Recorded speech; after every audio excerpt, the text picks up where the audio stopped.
میرا بھائی یوسف مجھ سے 6 برس چھوٹا تھا۔ ہم دونوں کی پرورش والدہ کے بعد بابا جان نے کی اور انہوں نے ہماری خاطر دوسری شادی نہ کی۔ ایک بیوہ پھوپھی ہمارے ساتھ رہتی تھی، وہ ہماری دیکھ بھال کیا کرتی تھی۔ جن بچوں کی مائیں نہیں ہوتی، ان کو بہت سے مسائل کا سامنا کرنا پڑتا ہے۔ سب سے بڑا مسئلہ ان کے رشتوں کے لیے تگ و دو کرنا، جس کے لیے والدہ کا کردار اہم ہوتا ہے۔ جب ہم شادی کی عمر کو پہنچے تو پھوپھی وفات پا گئی، جو ہمارے لیے ایک ماں کے جیسی تھی۔ والد کاروبار میں مصروف رہتے تھے، اس وجہ سے میری شادی کی عمر نکل گئی اور میں بن بیاہی رہ گئی، لیکن میرے بھائی کا گھر آباد ہو جائے، اب میرا یہی زندگی کا مقصد تھا۔ بھائی 25 برس کے ہو چکے تھے اور میں ابھی تک اس کے لیے کوئی مناسب لڑکی ڈھونڈنے میں لگی تھی۔ انہی دنوں جب میں یوسف کے لیے لڑکی تلاش کر رہی تھی، ہمارے گھر کے سامنے مختصر سا خاندان آ کر آباد ہوا۔ میاں بیوی اور ان کے 2 بچے تھے۔ خاتون خانہ کا نام زرینہ تھا۔ اس کی چھوٹی بہن بھی ساتھ رہتی تھی، جو خاصی خوبصورت تھی اور اس کی عمر 17 سال تھی۔ یہ لڑکی مجھے پہلی ہی نظر میں بھا گئی۔ اس کا نام ستارہ تھا۔ سوچا کہ ان کے گھر آنا جانا چاہیے۔ اگر اچھے لوگ ہوئے تو زرینہ سے اس کی بہن ستارہ کا رشتہ یوسف بھائی کے لیے طلب کر لوں گی۔ اس طرح یوسف کا گھر آباد ہو جائے گا اور میں اس کے بچوں کی خوشیاں دیکھوں گی۔ میں نے زرینہ کے گھر جانے میں پہل کی، اس کے بعد وہ بھی آنے جانے لگی۔ ستارہ بھی ساتھ آتی، اس سے بات چیت کا موقع ملتا۔ رفتہ رفتہ اس لڑکی نے میرے دل میں گھر کر لیا۔ میں نے یوسف سے ذکر کیا کہ آپا، جو لڑکی آپ پسند کریں گی مجھے اعتراض نہ ہوگا۔ اس نے جواب دیا کہ میں نے ستارہ کو پسند کر لیا ہے، تم ذرا مجھ سے تعاون کرو، اس فیملی کا تم بھی کچھ عطا بتا کرو۔ 1-2 بار تمہارا ان کے گھر آنا جانا ہوگا تاکہ تم صحیح رائے قائم کر سکو۔ میری پسند ہی کافی نہیں، تمہاری زندگی کا معاملہ ہے، اس میں تمہاری پسندیدگی اور رائے بھی ضروری ہے۔ میں نے پوچھا کہ اچھا تو آپا، مجھے کیا کرنا ہوگا؟ ان کے گھر کیسے آنا جانا رکھوں؟ آپا نے کہا کہ مذاق کی بات نہیں ہے یوسف، تم زرینہ کے بچوں کے لیے کھلونے لے آؤ اور کبھی مٹھائی، میں تمہارے ہاتھ بھجواؤں گی، تم ان کے گھر بیل دینا۔ کوئی گیٹ کھولے گا تو کہنا کہ سامنے والی شگفتہ آپا نے ہی بھیجے ہیں۔ اپنا تعارف کروانا کہ میں آپا شگفتہ کا چھوٹا بھائی ہوں۔ وہ بلائیں تو اندر چلے جانا۔ چائے وغیرہ سے تواضع تو ضرور کریں گی، کیونکہ جب زرینہ بہن اور بچے سمیت ہمارے گھر آتی ہے تو میں خوب تواضع کرتی ہوں۔ اس طرح یہ تمہیں ستارہ کو دیکھنے کے علاوہ اس سے بات چیت کا موقع بھی ملے گا۔ ان کے بچوں کو کھلونے دے کر دوستی کر لو۔ رشتوں میں دیکھنے پر کچھ اور ان کی عادات و اطوار کا مشاہدہ کرنے کے لیے یہ سب کرنا ہی پڑتا ہے۔ گویا میں نے اپنے بھائی کو اپنی سمجھ کے مطابق راستے پر لگا دیا۔ ظاہر ہے ہمارا کوئی بزرگ تو موجود تھا نہیں جس سے ہم مشورہ کرتے یا اس کے تجربے سے فائدہ اٹھاتے۔ اب یوسف بھائی میری جانب سے کبھی کچھ دینے کے بہانے جاتے۔ زرینہ ہی دروازہ کھولتی، وہی ان کو گھر کے اندر لے جاتی اور وہی ان کو کمپنی دیتی، بات چیت کرتی، جبکہ ستارہ دور سے سلام کرتی، چائے وغیرہ بنا کر لاتی اور میز پر رکھ کر چلی جاتی۔ یوں رفتہ رفتہ بھائی زرینہ یعنی ستارہ کی بڑی شادی شدہ بہن سے زیادہ ہی مانوس ہو گئے۔ زرینہ کا شوہر اکثر گھر پر نہ ہوتا، وہ رات گئے لوٹتا تھا، کم گو تھا، پاس پڑوس سے ملتا جلتا نہ تھا، صبح 11 بجے آتا، چھٹی کے دن بھی کم ہی گھر پر رہتا تھا۔ زرینہ کا کہنا ہے کہ وہ اپنے کاروبار میں اس قدر مصروف رہتا ہے کہ اس کے پاس اپنی بیوی بچوں کے لیے وقت نہیں ہے۔ پاس پڑوس کے لیے کہاں سے وقت نکال سکتا ہے؟ غرض اس کی ابھی تک کسی کے ساتھ شناسائی نہ ہو سکی تھی۔ زرینہ اور اس کے شوہروں کی عمر میں بھی کافی فرق تھا، کم از کم 20 برس کا فرق تو ہوگا۔ اس کے بال کنپٹیوں پر سے سفید ہو رہے تھے، قدرے فربہ اندام اور رنگت سرخ و سفید تھی۔ یہ کافی خوش لباس شخص تھا اور مالی طور پر بھی خوشحال۔ اس کے پاس وہ سب کچھ تھا جس کے ہوتے ایک بیوی خوش باش زندگی بسر کر سکتی ہے۔ پھر بھی جب یوسف سے زرینہ بات کرتی تو وہ شوہر کا گلہ ہی کرتی۔ بقول زرینہ، اس کا جیون ساتھی بیوی کو گھر میں صرف اسی قدر اہمیت دیتا تھا کہ عورت اس کے بچوں کو پالنے کے لیے بنی ہے، تبھی اس کے گھر کی چھت تلے پڑی رہے۔ وہ جوان بیوی کے ارمانوں اور حسرتوں سے قطعی لا تعلق تھا۔ عورت کو جذباتی سکون میسر نہ تھا اور اس کی تباہی کی ساری ذمہ داری اس کے شوہر فہد پر تھی، جو دن رات دولت کمانے اور اس دولت کو غلط جگہوں پر لٹانے کے چکر میں رہتا تھا۔ زرینہ اس طرح درد بھرے پیرائی میں اپنے شوہر کی زیادتیوں کا ذکر کرتی کہ کوئی انسان اسے ہمدردی کیے بنا نہ رہ سکتا تھا۔ یوسف بھائی کو بھی اس خاتون سے ہمدردی ہو گئی۔ اب اس کی توجہ ستارہ سے ہٹ کر زرینہ پر مرکوز ہو گئی۔ ستارہ تو بہن کے گھر میں ایک بے جان گڑیا کے جیسی تھی، جس کی اپنی نہ کوئی زبان تھی نہ کان تھے۔ جیسا بہن کہتی وہ کرتی، جیسا وہ سمجھاتی یہ سنتی۔ وہ اس آنے والے مہمان سے بھی دور دور رہتی تھی، جس کو زرینہ گرم جوشی سے خوش آمدید کہتی تھی۔ میرے بھائی نے زرینہ کو پہلی بار اس کے گیٹ پر ہی دیکھا تھا، جب اپنے بچوں کے ساتھ وہ گیٹ کھولنے آئی تھی، اور بھائی نے میری طرف سے اس کو بھیجی گئی پلاؤ کی ایک بڑی ڈش پکڑائی تھی۔ اپنے پہناوے اور شکل و صورت سے تو معلوم نہ ہوتا تھا کہ وہ شادی شدہ اور 2 بچوں کی ماں ہے۔ یوں بھی اس میں ایسی کوئی بات نہ تھی کہ اس کو پہلی بار دیکھ کر انسان ٹھٹک جائے۔ وہ خوبصورت نہ تھی، البتہ قبول صورت ضرور تھی۔ رفتہ رفتہ اس کا بھائی یوسف سے ٹکراؤ ہونے لگا۔ اب اگر بھائی اپنی گاڑی سٹارٹ کرتا تو آواز سن کر گیٹ پر آ جاتی اور کہتی جب فراغت ملے آ جانا، آپ سے کچھ باتیں کرنا ہے۔ بھائی کی جانب اس کے جھکاؤ کا مطلب اب تک میں یہی سمجھی تھی کہ وہ اپنی بہن ستارہ کے لیے میرے بھائی میں دلچسپی لے رہی ہے، کیونکہ وہ بھی بہن کا رشتہ تلاش کرنے کی تگ و دو میں تھی، جس کا اس نے اشارتاً مجھ سے تذکرہ بھی کیا تھا۔ ظاہر ہے کہ وہ خود تو شادی شدہ اور 2 بچوں کی ماں تھی۔ ایسی عورت بلا وجہ تو کسی نوجوان کو اپنے گھر بٹھا کر خاطر تواضع نہیں کرتی۔ جب مجھے یقین ہو گیا کہ اب زرینہ اپنی بہن کا رشتہ طلب کرنے پر انکار نہ کرے گی، تو میں نے اس کی دعوت کی تاکہ مدعا اپنی زبان پر لے آؤں اور رشتے کی بات چیت کو آگے بڑھایا جائے۔ وہ بچوں سمیت دعوت میں آ گئی، مگر اس کے ساتھ ستارہ نہیں تھی۔ میں نے پوچھا کہ ستارہ کو کیوں نہیں لائی؟ میں نے تو اس کو بھی مدعو کیا تھا۔ کہنے لگی والدہ کی طبیعت اچانک ناساز ہو گئی ہے، ان کا فون آیا کہ ستارہ کو بھجوا دو۔ فہد نے بھی اسلام آباد جانا تھا، وہ اس کے ساتھ امی کے پاس چلی گئی۔ میرا دل بجھ سا گیا، جس کی خاطر دعوت تھی وہ ہی چلی گئی تھی۔ خیر میں نے مدعا بیان کیا۔ وہ بولی کہ آپا امی سے پوچھ لوں تو آپ کو ہاں یا نہ میں جواب دے پاؤں گی۔ میں نے یوسف کو بتایا، اس نے کوئی جواب نہ دیا، مگر وہ بدستور زرینہ کے گھر جاتا رہا۔ وہ حالات کو دیکھتے ہوئے اس عورت کو مظلوم سمجھتا تھا۔ اس نے زرینہ کو سمجھایا کہ یا تو وہ نیک اور صابر عورت کی مانند ہر قسم کے حالات میں شوہر کے گھر میں رہے، یا پھر اپنے شوہر سے چھٹکارا حاصل کر لے۔ ایک روز میں زرینہ کے گھر گئی تاکہ اس سے ستارہ کے رشتے کے بارے میں جواب لوں۔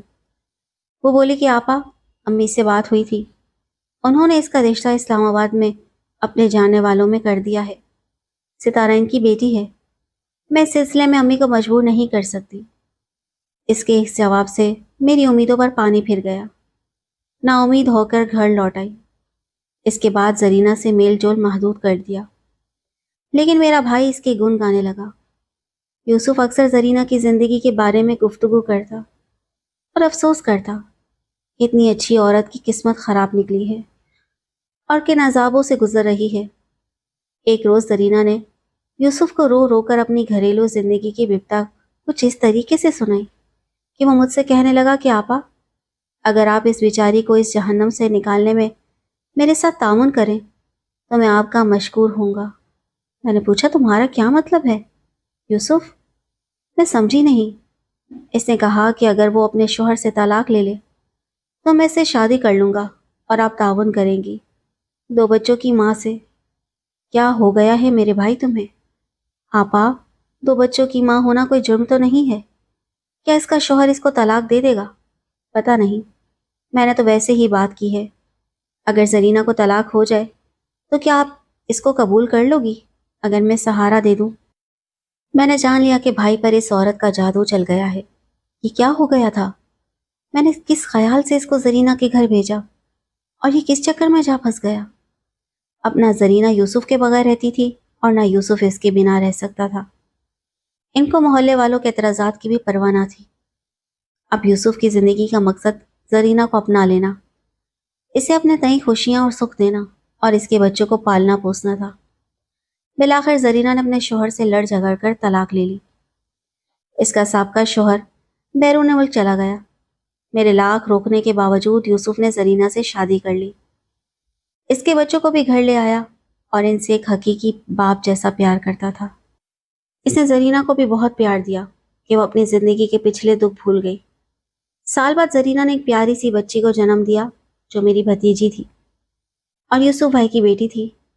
ان کی شادی سے اختلاف سہی، مگر اب مجھے زرینہ کو بطور بھابھی قبول کرنا تھا۔ یہ ننھی منی گڑیا ساحرہ ان کے وطن سے جنم لے چکی تھی، جو ہمارا اپنا خون تھی۔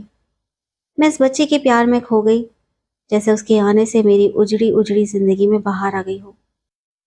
اب زرینہ بھابھی اور یوسف بھائی ایک دوسرے کے لیے لازم و ملزوم ہو گئے تھے کہ وہ مستقل اولاد کے رشتے سے بندھ گئے تھے، جو ایک شادی شدہ جوڑے کو مضبوطی سے باندھے رکھتا ہے۔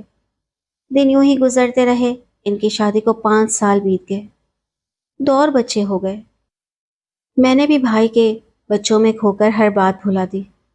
سوچا کہ جب بھائی زرینہ سے خوش ہیں تو مجھے کیا اعتراض، پیار برقرار رکھنا چاہیے، زندگی تو انہوں نے گزارنی ہے۔ وہ سکون اور چین کی زندگی بسر کر رہے تھے اور گھر میں بچوں کی رونق سے میں بھی خوش تھی۔ 5 سال بعد ایک دن فہد اچانک ہمارے گھر کے دروازے پر آیا اور کہا کہ میں اپنے بچوں سے ملنے آیا ہوں۔ ہم نے اس بات پر اعتراض نہ کیا کہ وہ اپنے بچوں سے ملنے کی آرزو رکھتا ہے۔ یہ تو ماں کی طرح ہر باپ کا بھی حق ہوتا ہے کہ وہ اپنے بچوں سے ملے، لیکن ہمیں اعتراض یہ تھا کہ وہ اپنے بچوں سے ہمارے گھر میں نہ ملے، بلکہ ان کو باہر لے جا کر ان سے ملے اور پھر چاہے تو واپس چھوڑ دے۔ زرینہ بچوں کو باہر نہ بھجواتی تھی۔ فہد اگر ان کو بلواتا تو کہتی ملنا ہے تو یہاں آ کر مل جاؤ، مجھے ڈر ہے تم بچوں کو روک لو گے اور پھر مجھے نہ ملنے دو گے۔ یوسف بھائی نے اسے سمجھایا کہ یہ بات مناسب نہیں کہ تمہارا سابقہ شوہر میرے گھر پر آئے۔ بے شک بچوں کو جہاں چاہے بلوا لے، مگر وہ نہ مانی۔ اس بات پر زرینہ اور یوسف کے درمیان جھگڑا رہنے لگا۔ تاہم یہ جھگڑے وقتی ہوتے اور میاں بیوی میں جلد صلح ہو جاتی۔ بھائی سوچ بھی نہ سکتے تھے کہ زرینہ کبھی ان سے بے وفائی بھی کر سکتی ہے۔ 3 سال میں فہد ہمارے گھر بچوں سے ملنے 10-12 بار آیا اور ہم نے برداشت کر لیا، بچوں کی خاطر۔ اتفاقاً انہی دنوں میرے بھائی کو کاروبار میں گھاٹا ہو گیا۔ انہوں نے ملازمت کر لی، پھر وہ ملازمت بھی جاتی رہی۔ بھائی کا ہاتھ تنگ ہو گیا۔ ادھر 5 بچوں کے تعلیمی اور دیگر اخراجات کو پورا کرنا لازم تھا، سو بھائی بہت پریشان رہنے لگا۔ فہد سعودی عرب چلا گیا تھا، وہاں مقدر کا ستارہ ایسا چمکا کہ وہ لاکھوں کمانے لگا۔ بات کو زر مبادلہ وہ پاکستان میں لے آیا اور یہاں ایک شاندار کوٹھی بھی بنوا لی۔ ٹھاٹھ سے رہنے لگا، پھر سے بزنس شروع کر دیا اور دولت بڑھتی گئی۔ جانے کب اور کیوں کر زرینہ کے اپنے سابقہ شوہر سے مراسم استوار ہو گئے۔